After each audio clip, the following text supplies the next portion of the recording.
कहते हैं ना कि पढ़ाई ऐसी होनी चाहिए जो ऐसा लगे कि जैसे कि आदमी मर गया हो। तो मरने का मतलब क्या होता है? मरने का मतलब होता है कि दुनिया से कट होके अपनी चीजों में डूब जाना, लीन हो जाता है व्यक्ति। तब ये नौकरियां बहुत छोटी हो जाती है। आपको जो आज बहुत बड़ी बड़ी लग रही है, ये कुछ भी नहीं है, कुछ भी नहीं। मैं आपको बता रहा हूं, अभी आपको बड़ी इसलिए लग रही है आपने पास नहीं की है। जिस दिन आप कोई परीक्षा पास करोगे उस दिन लगेगा कि जितना बड़ा सोचा था उतना बड़ा ये है नहीं। अभी आपको लग रहा होगा कि आरएस कैसे बनते होंगे, तो अगर इसी यही बात अगर गोविंद को पूछेंगे तो ये कहेगा कि हो जाता है, इतना कोई बड़ी बड़ी बात नहीं। यही बात मेरे को पूछोगे तो मैं सोचूंगा कि आरएस बड़ा काम है, क्योंकि मेरा हुआ नहीं। मेरा नहीं हुआ तो मुझे लग रहा है कि बहुत बड़ा काम है। मुझे पूछोगे प्रोफेसर तो मैं कहूंगा 4 महीने में निकाल दूंगा, अभी वापस परीक्षा दिला दो। इसको कहोगे प्रोफेसर है कि कौन सा काम है, मेरा तो मुश्किल काम है, मुझे तो कुछ नहीं आता इस मामले में। तो जिसने जो परीक्षा पास की है उसके लिए उस परीक्षा को पास करना कोई बहुत बड़ी बात नहीं है। इसलिए अभी आपको भले लग रहा है कि हम लोगों ने ये बहुत बड़ी परीक्षा पास कर ली, हम बहुत विशिष्ट हैं, ऐसा कुछ नहीं है। हम बेहद साधारण है, सही बता रहे हैं। बस फर्क इतना है कि बहुत कुछ सोचा नहीं, सिर्फ काम सिर्फ किताबों में किया और बहुत तरीके से किया, बहुत ईमानदारी से। न घर से झूठ बोले न खुद से झूठ बोले कि मुझे ये आ रहा है, मुझे ये आ रहा है। नहीं आ रहा है तो नहीं आ रहा है, और उस नहीं आ रहा है क्योंकि व्यक्ति के सुधार की प्रक्रिया कहां से शुरू होती है? जब वो गलती स्वीकार करता है। मैं कह रहा हूं कि मुझे अंग्रेजी नहीं आ रही है, तभी मैं अंग्रेजी सीखने की कोशिश करूंगा। मैं कह रहा हूं कि मुझे ये पार्ट नहीं आ रहा है, मैं तभी उस पार्ट को ठीक करने के प्रयास शुरू करूंगा। मैं अगर दुनिया को दिखाने के लिए खुद से झूठ बोलूंगा कि मेरे को सब आता है, अरे कोई व्यक्ति पूर्ण कैसे हो सकता है? कोई व्यक्ति पूर्ण है ही नहीं।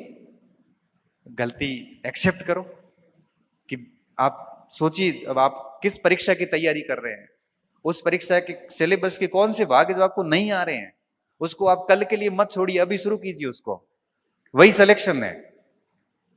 अब आपको जो आ रहा है आप वही बार बार पढ़ रहे हो, नहीं आ रहा उसको आप वही साइड में करते जा रहे, नौकरी कैसे लगेगी? समग्र अध्ययन करना पड़ता है। तो आप हाड़ौती क्षेत्र से हैं। मारवाड़ और हाड़ौती में एक बड़ी विशिष्ट समानता ये थी कि दोनों ही बड़े पिछड़े हुए माने जाते थे। यह हकीकत है। मारवाड़ की शिक्षा में दशा और दिशा बदल गई है। आज वहां आपको हर गांव में हर घर में कोई नौकरी वाला मिलेगा, और हजारों बच्चे दबा के पढ़ रहे हैं। रिजल्ट देख लो आप, बाड़मेर क्षेत्र के अंदर रिजल्ट ही रिजल्ट है। हजारों बच्चे पढ़ रहे हैं वहां पे। 350 लाइब्रेरी है बाड़मेर के अंदर, 350 के आसपास हॉस्टल है, 30,000 के आसपास बच्चे पढ़ रहे हैं, सीरीज बच्चे। पोस्टिंग बाहर जिलों में हो रही है आजकल। हमने तो उधर दशा बदल दी, और हम चाहते हैं कि हाड़ौती भी अब पीछे नहीं रहे। और ये चीजें आपसे ही शुरू होगी। कोई एक आदमी भी दिशा बदल सकता है, आप तो बहुत बड़ी तादाद हो। एग्जाम्पल सेट कीजिए कि भाई मैंने कर लिया, 10 बच्चे और करेंगे आगे, 10 से 100 होते हैं, 100 से 1000 होते हैं। आप भी किसी से कम नहीं है।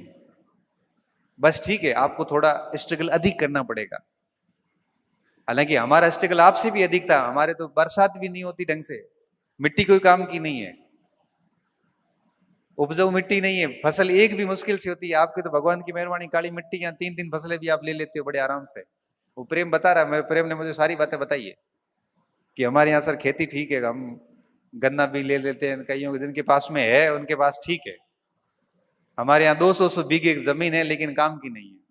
क्या करे, उसमें रेस लगाए तो पता नहीं, बाकी कोई काम की नहीं। अंदर भूमि के अंदर पानी नहीं है, ऊपर से आता नहीं है। बारिश होती नहीं है, अंदर कुछ है नहीं, नहर आई नहीं, बैठे हैं बस। आंधियों में आंधी चलती है तरीके से,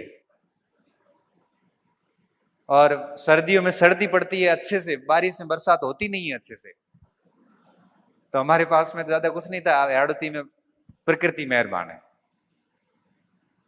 इसलिए आप शिक्षा में बहुत अच्छे से मेहनत कीजिए। आपके पास बहुत बढ़िया समय है, एनर्जी बहुत है आपके अंदर। अपने टारगेट तय कीजिए। ठीक है, आप अगर मध्यम वर्गीय परिवार के हैं तो पहले छोटा टारगेट देख लीजिए, सेकंड ग्रेड थर्ड ग्रेड कुछ बन जाइए, उसके बाद आप बड़े टारगेट की तरफ भी जा सकते हैं। क्योंकि मेरी तरह मैं सेकंड ग्रेड बना, फिर फर्स्ट ग्रेड बना, हेडमास्टर बना, बिल्कुल सीधी सीधी सीधी सीधी। हमें आगे कहीं है कौन? जितना करना था उतना कर लिया। परीक्षा 18 में परीक्षाएं छोड़ दी, क्योंकि एक एक सीडी करते करते करते करते आ गया। ऐसे भी कर सकते हो आप। मेहनत करने वाला चाहिए, बाकी पोस्ट वगैरह ये चीजें मायने नहीं रखती। मैं आपके सामने सीधा उदाहरण हूँ। कई कहते याद नहीं होता, ये नहीं होता, हमारा दिमाग ऐसा है वैसा, कुछ भी नहीं है। जिसने जितनी मेहनत की है उसको उतना ही परिणाम मिलता है। बहुत शानदार मेहनत की है, शानदार परिणाम मिलता है। भले 1 साल बाद मिलो या 2 साल बाद मिलो, मगर मिलता जरूर है। मेहनत में अगर कमजोरियां रही है तो परिणाम में दिख जाएगा। आप दुनिया से कितना ही झूठ बोल दो भले, क्योंकि अधिकांश बच्चे घर जाके दोस्तों के सामने झूठ बहुत बोलते हैं भाई, कि मैंने खूब मेहनत की फिर भी मेरा नहीं हुआ। खूब मेहनत की और नहीं हुआ, ये दो बातें बड़ी विरोधाभासी है। या तो मेहनत नहीं की और या फिर आप झूठ बोल रहे हो। मेहनत की होती तो दिक्कत नहीं आती।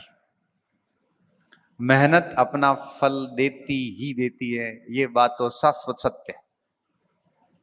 मां सरस्वती ऋण नहीं रखती, ये बात मैं 15 साल से जानता हूं। जिसने जिस लेवल का पढ़ा है उसको उस लेवल का मिलेगा।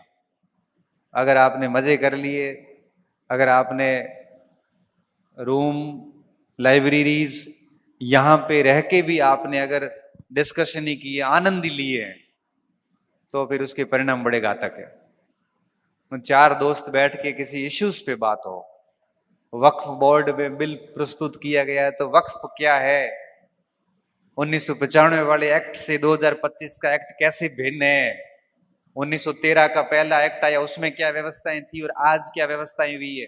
चर्चा तो ये होनी चाहिए आप में। आप चर्चा करते हैं कट ऑफ कितनी रहेगी, सीट बढ़े को बढ़े। अब सीट आपके सोचने से तो बढ़ेगी नहीं।